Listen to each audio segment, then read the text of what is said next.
All right, folks, here we are at World War II, Part 2, and we're going to just jump right in where we left off. And where we left off was with Japan invading into Manchuria.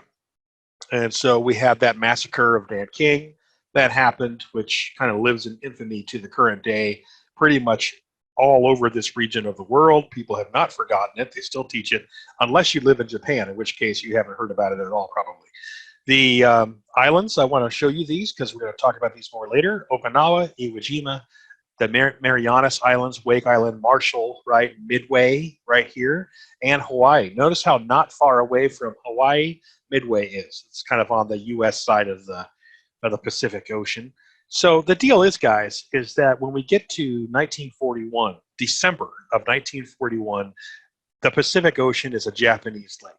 And on the other side, you've got the Nazis having taken Belgium, France, the territory of Luxembourg, the Netherlands, and of course, by then, they've already captured half of Poland, sharing it with the Soviet Union.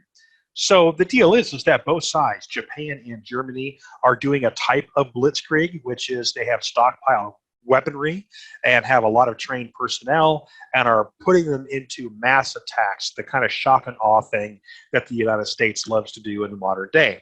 The issue is, though, is that if this is a long war, if it turns out that the Germans cannot claim victory with everybody else surrendering within 2 years, and the same with Japan, they'll start to run out of those stockpiles of arms because although they can produce a lot, they can't produce enough fast enough if everybody else gets in the war against them, i.e. the United States. If the United States gets into the war, our manufacturing capability is very high, and we have plenty of people and plenty of factories to do the labor for making weapons of war because the Great Depression is on. And the Great Depression means that a lot of people are out of work and a lot of factories are closed that can fairly easily be retooled to make things like planes and tanks. So that's where we're at, right? We're at a point where inviting the United States to join World War II is kind of a suicide move. However, the United States seems very weak at the moment, and so Japan attacks the U.S. naval base on December 7th of 1941, and that attack happens at the same time that the Japanese are moving into, of course, this part of the world, which is an attempt to take U.S. and French and British and German territory right in here. Okay. Well, I want to tell you this instead of at the end, at the beginning of this talk, which is what happens in the Pacific as a result of the Japanese deciding to expand like an empire. And again, I mean, I don't necessarily blame them. Japan is only doing what all other imperial nations have done in the past to expand and imperialize. It's just that they're doing it in a rather rapid and at the same time possibly ill-conceived method. They're going into modern states and attacking them, and those modern states will be able to fight back at some point. And so when we look at Australia, why is Australia still somewhat angry at Japan today when it comes to their history? I mean, they lost a number of people there, and Australia never even declared war on Japan. China, right here, right? China is going to have lost and killed, or missing means the same thing. They never come back. 4 million people because the Japanese attacked and killed those 4 million people. Wounded another 3 million, right? India is going to lose nearly 7,000 people to the Japanese attacks. And then you go down here, Japan itself, of course, is going to lose nearly 2 million people. Well, let's go to the other side. Even these guys are involved. The UK loses 6,000 to Japan, and the United States during the war, the United States is going to lose 111,000 people just fighting against the Japanese side, not the German side too, but just the Japanese, which shows you how much the United States is invested in winning. Look at civilian deaths. China loses 18 million people on account of the Japanese invasion. 18 million. I don't even know how to account for that mentally. It's just such a high number. India, 2 million people on account of the Japanese attack, right? Japan loses the fewest amount of people in regards to their war that they started for their expansion. The Netherlands and the East Indies loses 4 million people. These are indigenous people and Europeans, which gets them kind of mad. And the Philippines will lose 1 million Filipinos to the Japanese attacks. So when we look at this slide, we're looking at a huge death count and wounded count when Japan decided to expand rapidly and violently into the Pacific. And that is something that people in the Pacific have not forgotten. Okay, so just keep that in mind. This is why the return is so big, so bloody, and so deadly.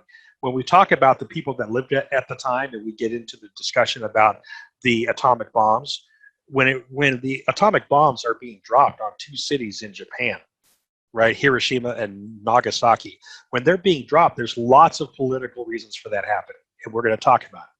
But during the war, at the time, when you look at this whole thing right here, this entire thing, this was all because of Japan. You look at this many dead and wounded people. Folks at the time were not going, gosh, is it morally right to drop the bomb? On one side, you have the concept of revenge, and on the other side, you have the concept of get them to surrender already. Okay, that's just the way that is.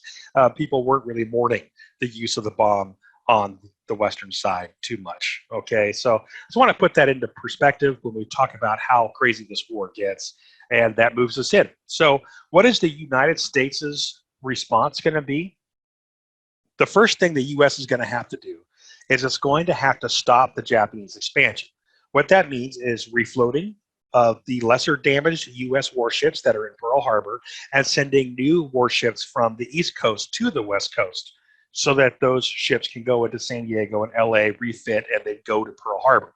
And then from there, the U.S. Navy, including 4 aircraft carriers that were not damaged during the Pearl Harbor attack, the U.S. Navy is going to do a few things really quickly. The 2 things are the Coral Sea, the Battle of the Coral Sea. This battle is designed to keep the Japanese from going into Australia because that's where they were going next. So the Battle of the Coral Sea is fought mostly in defense of Australia, and that battle will destroy so many Japanese planes, which they cannot replace.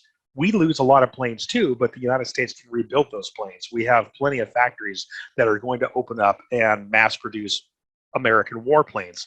And so the United States can outproduce.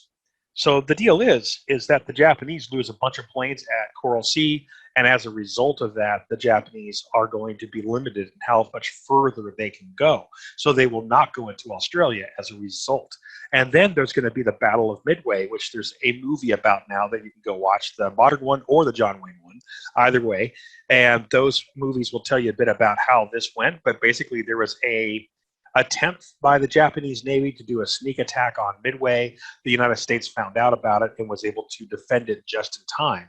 That allowed for the Japanese Navy and Air Force to be so limited in how many supplies they had left that the Japanese are going to go on a defensive footing.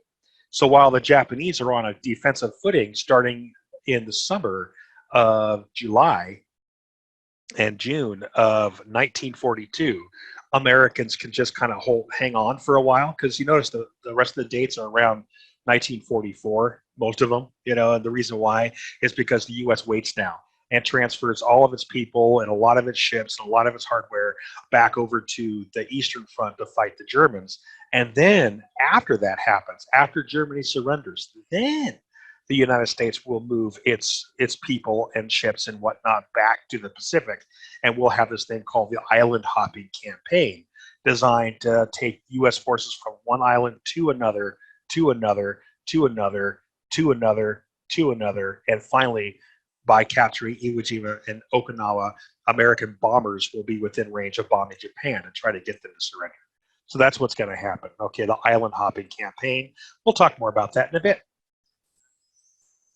Okay, so Hitler's going to declare war on the U.S. on just after the Pearl Harbor attack, all right? And of course, the Japanese already have. And then you've got the Pacific becoming a Japanese lake, as it was called, by 1942, which means the United States has to stop the Japanese advance before the Japanese really do invade Hawaii. So you're going to see the big battle here, May 7th and 8th, at the Battle of Coral Sea, and then the next really big battle, huge naval battle and air battle at the island of Midway. And once that happens, of course, we could talk about Guadalcanal, but that's a more minor fight. Once that happens, Japanese expansion is stopped.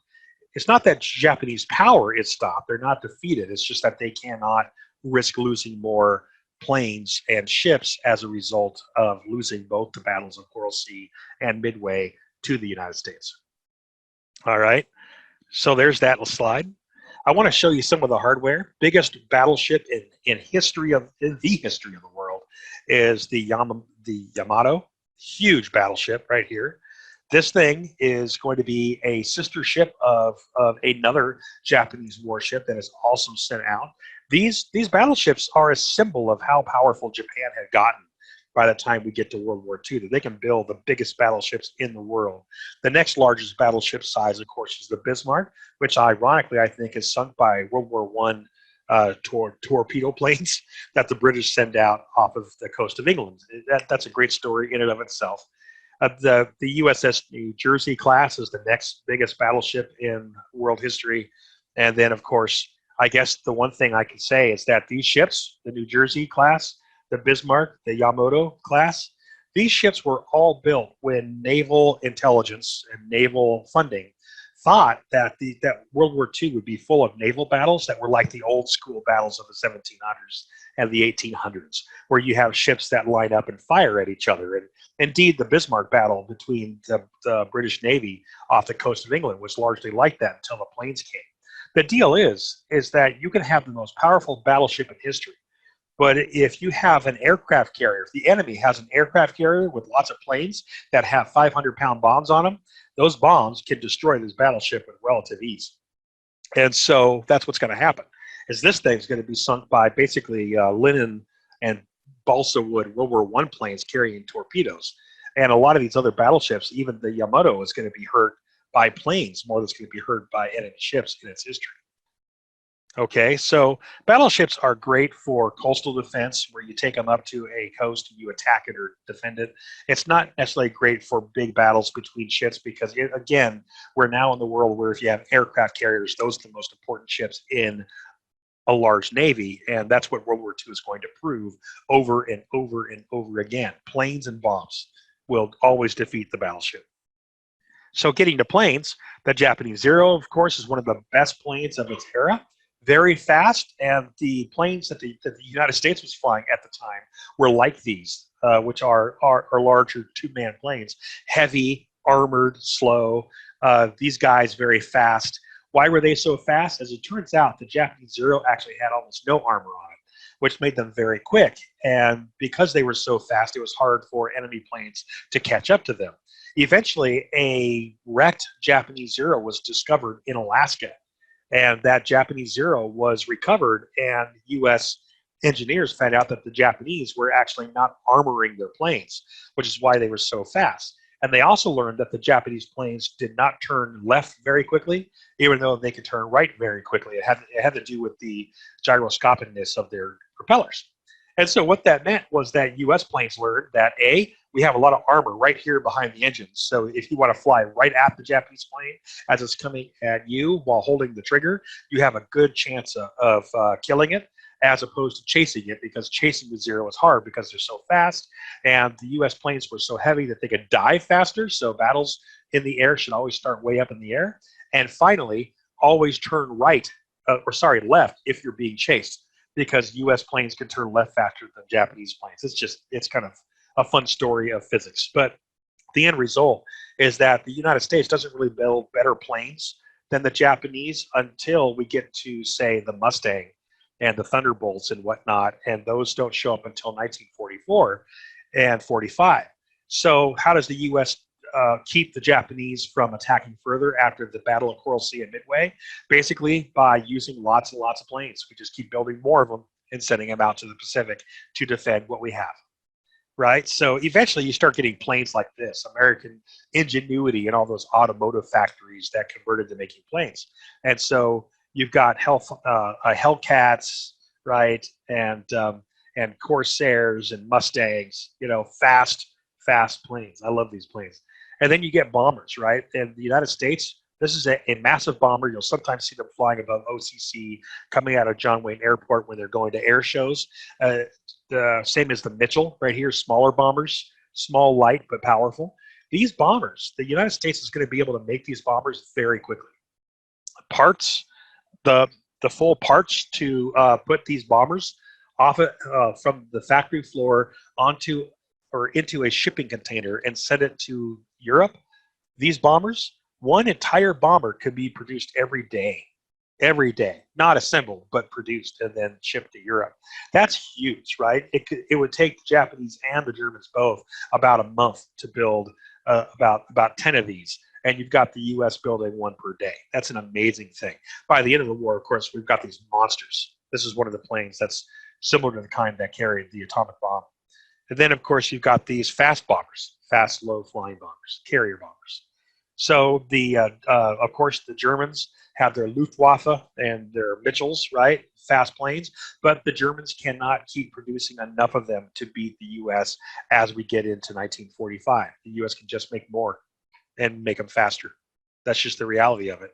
The Germans got so creative, though, towards the end of the war. The Messerschmitt 262, right? This is the world's first jet plane, which was way faster than any American plane. It's just that, well, this thing, they only had a few of them. The Germans only could make a few of them.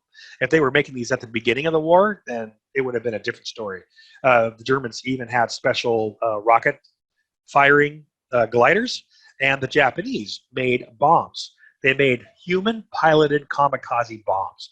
These things were dropped out of a Japanese bomber, and they could be steered towards enemy battleships and that sort of thing. You don't see that many of these. And Corona, at a airfield out there, you can actually go see one of these. They have one in a museum. The Planes of Fame Air Museum, that's where it is. All right, so what's going on in Europe? By the middle of 1942, same time as the Battle of Coral Sea, you've got lots of brand new U.S. bombers heading over to Europe, and starting from England and then moving further, you've got U.S. bombing by 1943, really increasing. So here's bombing that the English and the French were barely able to do between 1940 and 43, per capita of thousands of tons, right? By 1943, U.S. bombers show up, and you've got this many more, thousands of tons, being dropped each month from 43 to 45. That's one way that you can win a war, is you destroy the enemy. You destroy their cities, you destroy their ability to manufacture, you destroy their infrastructure so that the citizens can't get to work, that sort of thing, right? It's a terrible thing, but it is war. So here we go. How does the United States get into the war? It starts in North Africa, and then U.S. forces start to move into Italy, right? U.S. forces coming from here, here, and here, along with some help from the British, and U.S. forces will pretty quickly capture southern Italy. There is a bit of a long fight that happens at a monastery there. That's a pretty cool story to hear. It's crazy.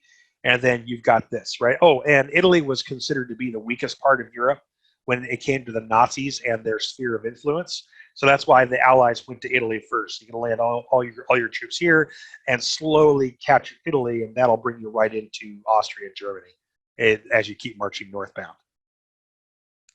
So we have this thing called the Casablanca Conference, where our president, Franklin Delano Roosevelt, and Churchill, the Prime Minister of England, decide what to do, which is get to Italy, capture some airfields, send in a bunch of U.S. bombers, and those U.S. bombers can now start to bomb central Germany. And that's why you go there. So the strategic bombing, starting out of Italy and out of England, is going to be right here between 43 and 45.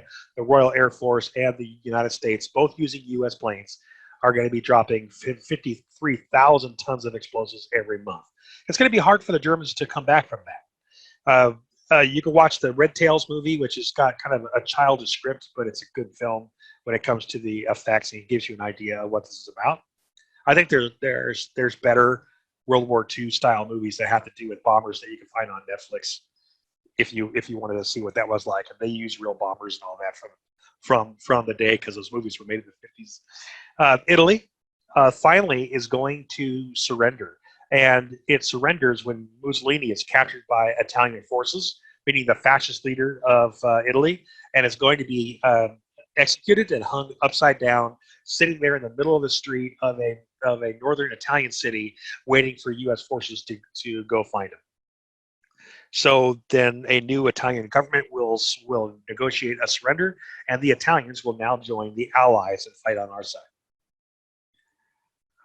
Jumping forward to Operation Overlord, okay, which is this one. The U.S. has to get ready to find a way to get troops into France. You've got troops, U.S. and British troops moving up Italy. You now need to actually make landfall in France and hit Hitler from two sides. So there's this thing called Operation Overlord, which is to try to get into France. And so what happens, this is one of the crazy stories, is that Calais is right, it's the closest city to England in France. And so the Germans are going to be convinced through false intelligence that the United States is going to invade from England going into the French town of Calais. And so the United States actually puts, I'm not kidding, inflatable equipment to confuse the Germans. That inflatable equipment, here's Calais right here, Calais. So we're trying to convince the Germans that we're going to actually attack them from here instead of attacking from here, right? Which is how we do it. So Calais is where the Germans will concentrate their forces, and the reason being is the United States has all these inflatable bits and pieces of equipment, inflatable Sherman tanks, inflatable trucks with all these tools right on them. These are all over the place with tents and U.S. soldiers that just march around to make it look like that there's something happening.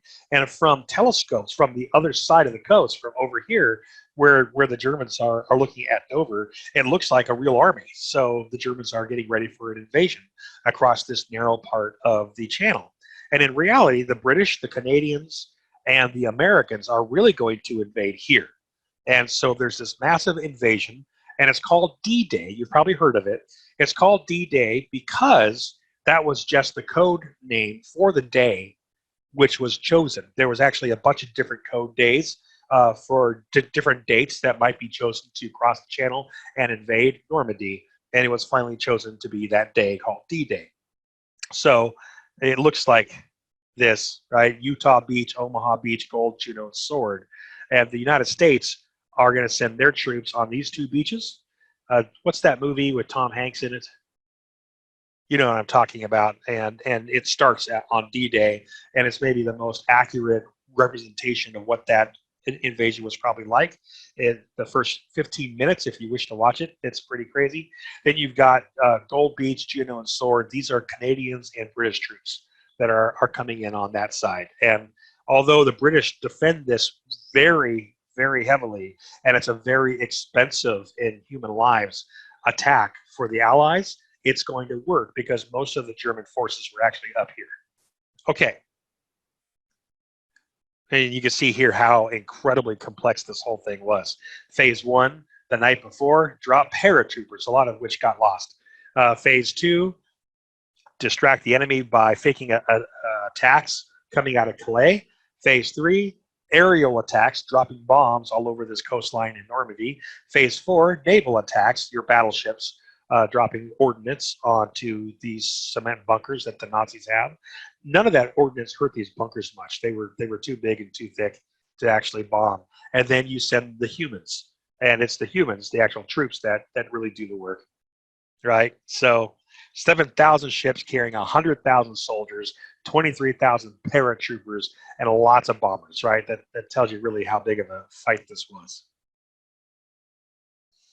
There's an image of Omaha Beach, all the landing craft out here.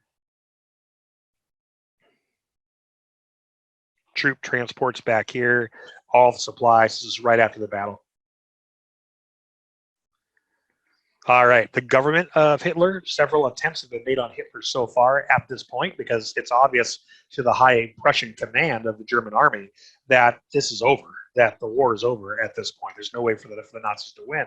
The Russians are fighting hard on the Eastern Front, and then on the Western Front, the French and the British and the Americans are simply just too much. There's too much hardware, too many people. The Germans can only spread themselves so thin. And we finally have one last big fight at the Bulge as U.S. troops make it all the way to the border of France and Germany. You have this Battle of the Bulge, which is the last attempt of the Germans to really stop the Americans. This battle, the Battle of the Bulge, lasts for an entire month.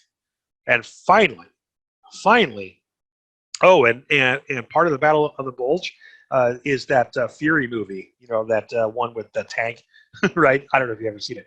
Anyway, the Battle of the Bulge is going to be a rough fight, ends in the winter of 44, and the United States and the British will finally win. And then the U.S. Army is going to surge forward while the British hang back a bit and charge into Germany.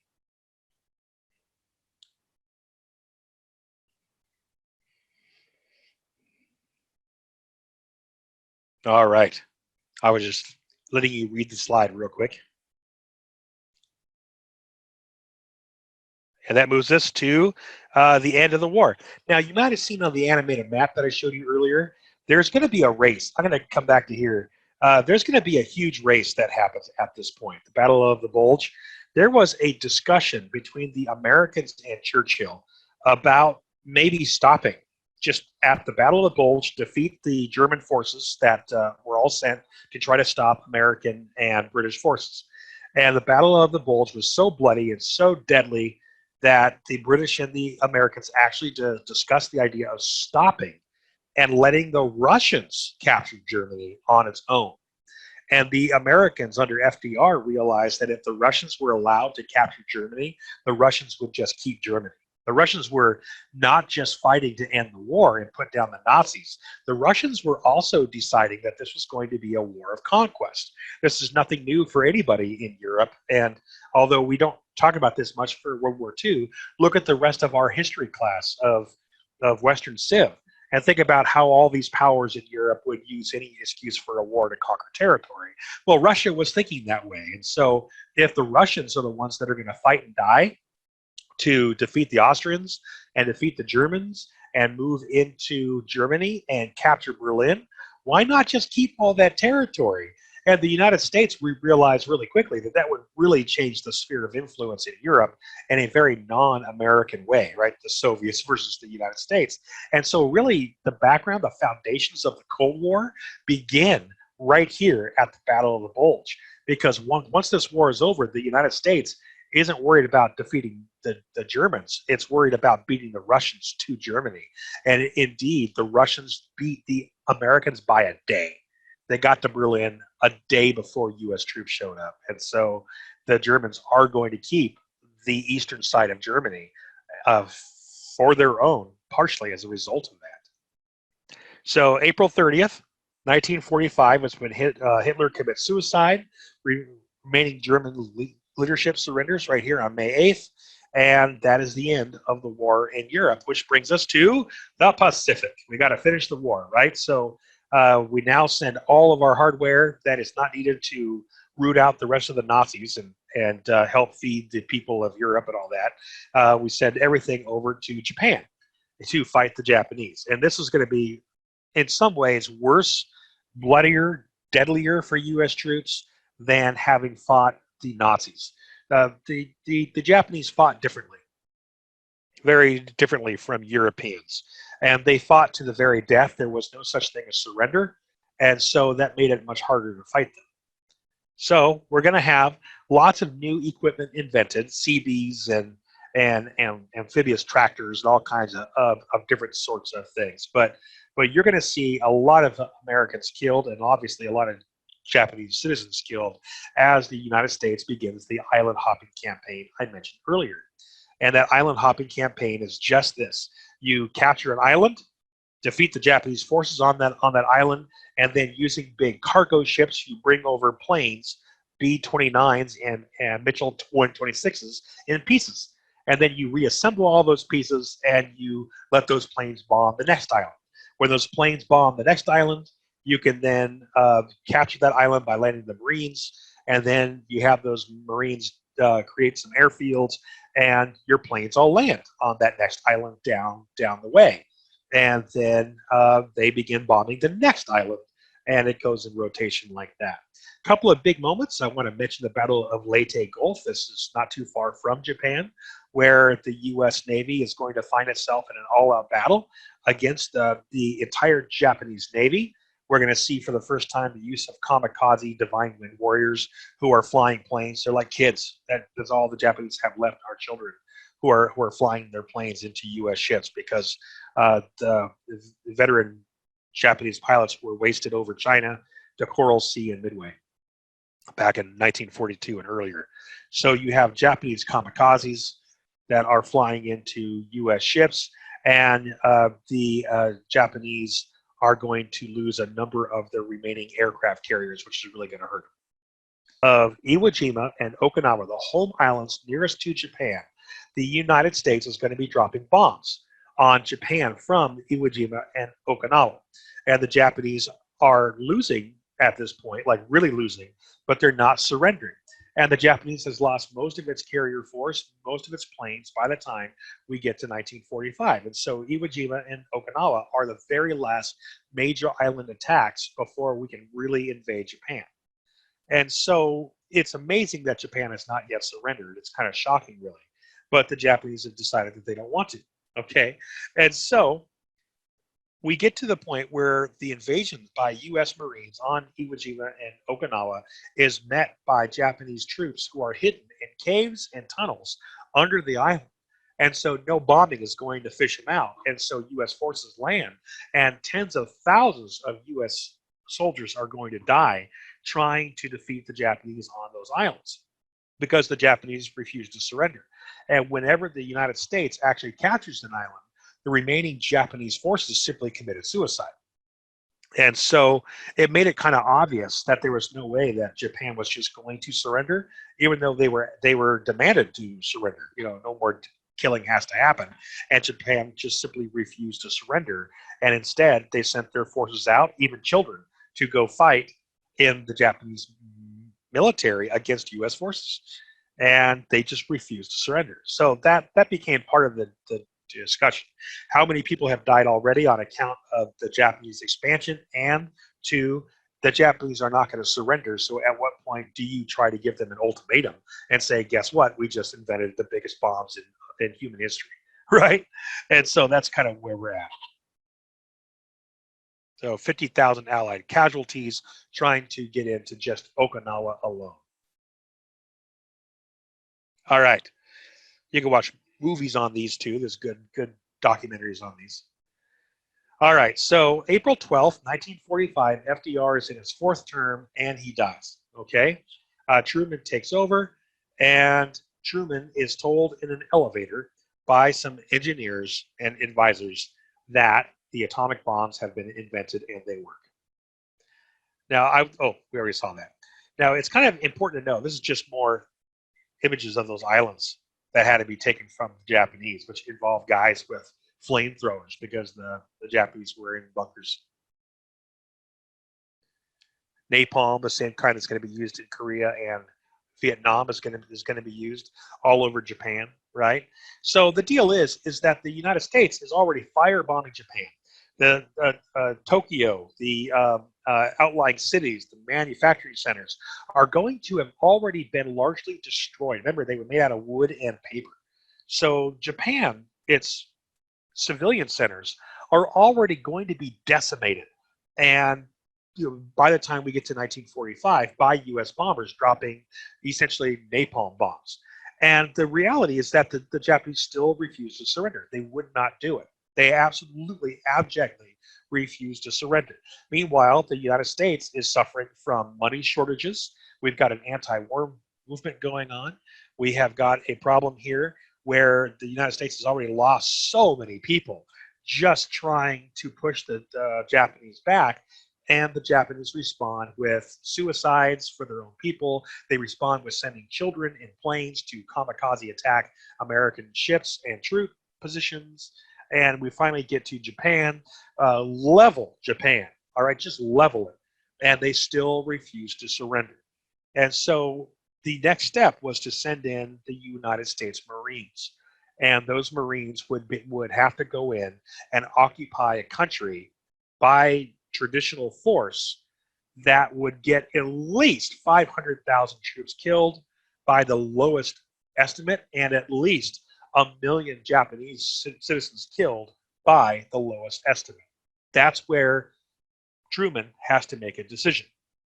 Okay, so The emperor, of course, is urging his government, which has been running this whole thing, the military leaders, to end the war, but they refuse to do it. Truman is going to demand unconditional surrender. The Japanese don't want to do that, the leaders of Japan. And so here we are, right? We're at a point where unconditional surrender is all the U.S. would accept. The Japanese do not want to do that. And that's where the Manhattan Project comes in handy. You guys, Japan was working on an atomic bomb. They had about 20 guys working on it. The Soviets were working on an atomic bomb. They had about 200 people working on it. The Germans were working on an atomic bomb. They had something like, I think, 15 people working on it. I have no doubt that the Soviets, the Germans, the Japanese would have used atomic bombs to try to get their way in the war. I have no doubt. But here's the deal. It was brand new technology, and it took a lot of work to make. Guess how many people were working on the American atomic bomb, which is the reason why we were able to beat everybody else. 300,000 American citizens were working in 2 secret cities in the desert to build the atomic bomb. All right, it took the entire war, and 300,000 people were part of the project. That is why we got the bomb first, okay? And so we test it, and we give an ultimatum to Japan and say, you can surrender unconditionally or this is going to happen. And the Japanese still refuse to surrender. Now, there's another point I'm going to make in a second as to why the U.S. is going to use the bomb. And it's not entirely about Japan, but there's a real reason to use the bomb against Japan, and that is they simply refuse to surrender. And too many people have already died. And so why yes or no to drop the bomb? It's a military option, yes. Does it save American lives? Yes. Does it end the war? It does. Does it keep the Soviets out of Japan? This, you guys, these last two, the warning to the USSR, is the other reason to drop the atomic bomb. Now, I sometimes have had people say there was no reason to use the atomic bomb against Japan because they would have surrendered eventually, and it was really just to warn the Soviets, to scare the Soviets from invading Japan on their own and conquering it, which we think the Soviets were really going to do. So that is a reason why we use the bomb, just to tell the Soviets to back off because we can use this against you too. But the reality is that it's a very limited argument to say, well, don't use the bomb on Japan because it's going to kill a lot of people. The United States has already killed a massive number of Japanese civilians dropping napalm all over their country. And the Japanese have already killed far more people invading China, Korea, and Southeast Asia. So the deal is that this is already a war where numbers don't matter anymore. It's just a matter of how far are you willing to go. And Japan, when it comes to this moment, it's not just that U.S. forces can sit there waiting for Japan to surrender. Okay, and I want you to imagine that the United States, that you're a Marine on board a U.S. naval ship and you're about to go and invade Japan, and you have now watched as tens of thousands of U.S. troops have been killed violently trying to attack islands. And now we're going to the home islands of Japan, where the Japanese soldiers wouldn't surrender. Civilians on Okinawa and Iwo Jima actually jumped off cliffs to kill themselves because they had been told that American forces would do horrible things to them by their leadership. And now the country of Japan is surrounded. Their navy is defeated, and Japan refuses to surrender. If you're the Marine that's about to land on Japan and fight city to city to city through the apocalyptic ruins of what Japan has become, are you happy when the bomb is dropped? Yes or no? Okay, just keep that in mind. On top of that, it was hard to tell if the U.S. financial system could make it much further while fighting this war. Just look at how bad things are during COVID, during the COVID crisis. Look how hard it is to get people to just put masks on or stay at home for a month. Look at the protests happening at the beaches, okay? Look at how that's going on, and that's only a month in COVID. Imagine 4 years of warfare where anybody making over $200,000 is paying a 92% tax rate. And then imagine that Americans have been going without a whole lot of products, and Americans have been dying en masse to fight in this war. Imagine that reality. And then think about this, right? Well, we can end the war now or not. What do we do, right? So here's the story. Do we want to stop the USSR from invading Japan? Yes. Do we want to warn the USSR? Yes. Do we want to stop the Japanese from continuing to be belligerent and saying, no, we won't surrender? Yes, yes, yes, we do. This is not an event that happens during a time of peace. It's an event that happens after 5 bloody years of warfare. So, August 6, 1945, B-29 bomber drops a bomb on Hiroshima. And then on August 9th, after the Japanese continued to refuse to surrender after this one was dropped, okay, a bomb is dropped on Nagasaki. What happens here? Well, it's not that these people would not have died in the fighting that was about to happen. It's that these people died instantly and in a horrible way that no one had ever seen before. That was enough to shock the world, and it certainly shocked Japan. And that finally allowed the United States to say, we don't have to land troops anymore. We don't have to fly tons of bombers over your flak at their own danger and drop bombs. We can simply take one plane high up in the atmosphere, drop a bomb, and destroy a city. We only need a few more of these things, and we can destroy all the remaining cities in Japan. So will you surrender now? And that's what Japan finally did. That's what it took. That's what it took. Gives you an idea of the destruction. You can look at pre-atomic bomb pictures, and it doesn't look that much different. But I don't want to belay the point. These atomic bombs were absolutely awful, and in the aftermath, because the people that were not killed had the kind of damage done to them that conventional bombing would rarely do, and that included, of course, the radiation and melting skin and the diseases that came as a result of that radiation, right?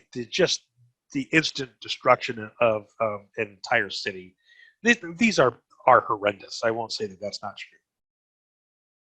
All right, so we have this moment and the iconic images of the time. August 15th, 1945, the Japanese surrendered.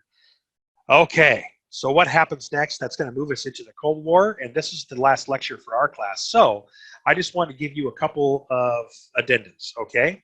1948, the war ends in 45, and 1948, the Soviets are going to take charge of North Korea so that they can help kick out the Japanese forces that are still there, and the Americans will take over South Korea so that we can kick out the Japanese forces that are still there. And we're basically sharing as allies. We're sharing Korea.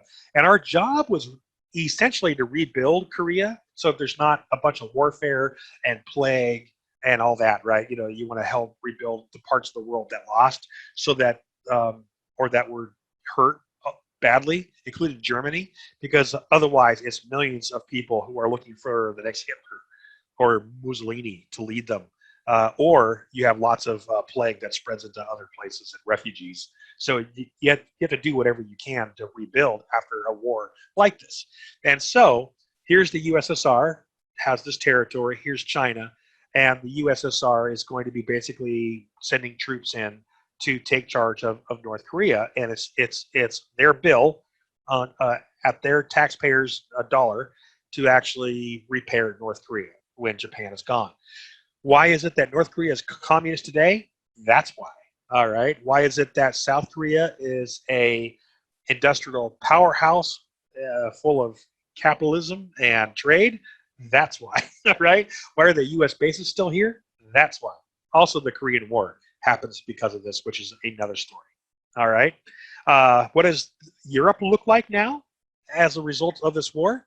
The Soviets have taken all of this and all of this and this, Eastern Germany. And so now we have the Cold War, where the Western side is saying, aren't you going to leave Russia and go back to your borders and we're just going to help rebuild?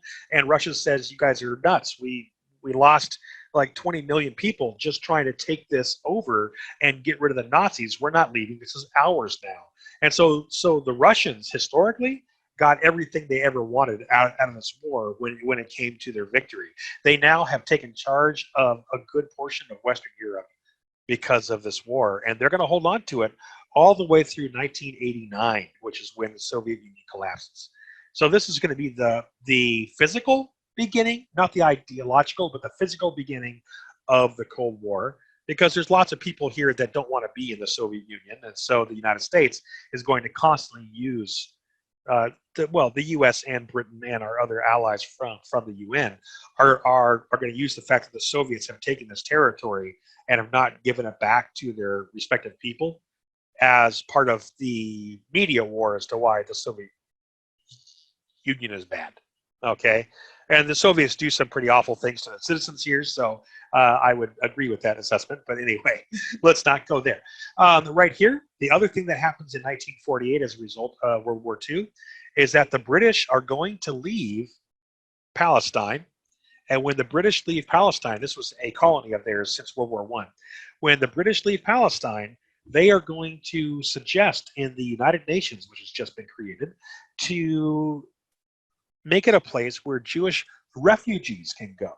Now, let's be clear. Remember the anti-Jewish sentiment that was going on in Germany before World War I, and then increased and increased more as we get into World War II. Well, that sentiment was not all that different in some places throughout Europe, I hate to say. Even the United States had its own problems with it, and meaning anti-Semitism. And when we talk about refugees, 6 million Jewish people killed in the Nazi Empire by firing squads and by death camps, with the gas chambers.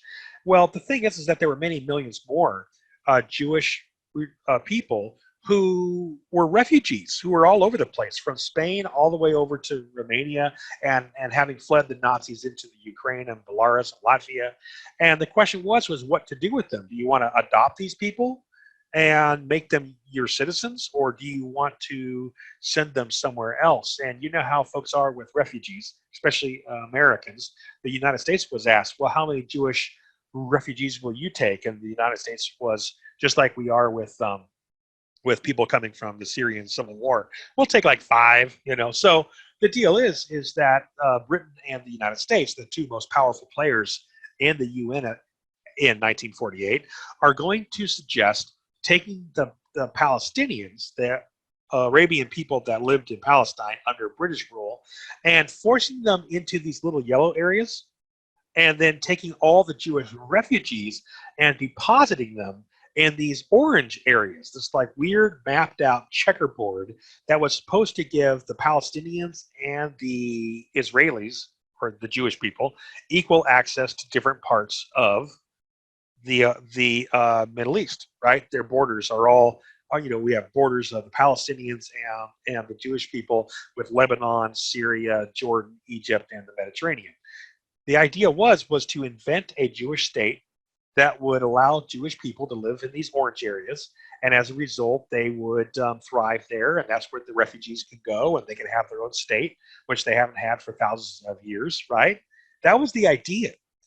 It was just a way for the Western side to kind of deal with the Jewish refugee crisis in a great way when it comes down to the paper reason as to why this was done. Well, what happens is once the United States and the British have helped to do this, and Jewish people are moving into these orange areas of Israel, you're going to have a bunch of wars where the Arabian people of the Middle East want to defend their Palestinian allies who have lost half their country. And so the Arabs of the Middle East attack over and over and over again. So you've got a war that happens immediately. The Arab-Israeli war, where all these countries invade at the same time, and the Israelis, with a bunch of U.S. warplanes and stuff that they bought, are going to fight back and win. And then we have a Suez Canal crisis a few years later, and Israel wins. And then the Six-Day War, when everybody attacks again, and Israel wins. The deal is that now that the Israelis are here, you're not going to get rid of them. And as a result of each of these attacks, each of these wars, including the Yom Kippur War, the people of Israel, the orange areas, have used these attacks as excuses to take territory and more territory and more territory. So here's what it looks like today. Here's Palestine before World War II was over. Here's Palestine when World War II was over and we had the UN split. Here's Palestine right here, and here's the Gaza Strip where all those rockets are always fired from, right here, right? And then here's 2010, basically the current day. Here's what's left of Palestine, just these kind of subsidiary states. Why are these even still here at this point? It's only because of the United Nations. That's the only reason. Otherwise, these guys would have all been kicked out into other parts of the Middle East. So Israel has been slowly but surely erasing the Palestinian state, and obviously the Arab world and and therefore the Palestinians who are Arab are very angry about this. So you have countries like Iran who have pledged whenever they can build a nuclear weapon that they would obviously attack in defense of Palestine, Israel, with nuclear weapons, right? They've actually pledged that before, which is why the United States is always against Iran when it comes to their developing nuclear weapons, because we support Israel. Why is the main reason why we support Israel? Because Israel is America's biggest ally in the Middle East, and the Middle East is very important to the United States right now, and they are our kind of foothold there. They're an important place for us to have a friend. So that's basically it, guys. This is the change of the world after World War II. And I think that closes us out. Thank you for a fun semester.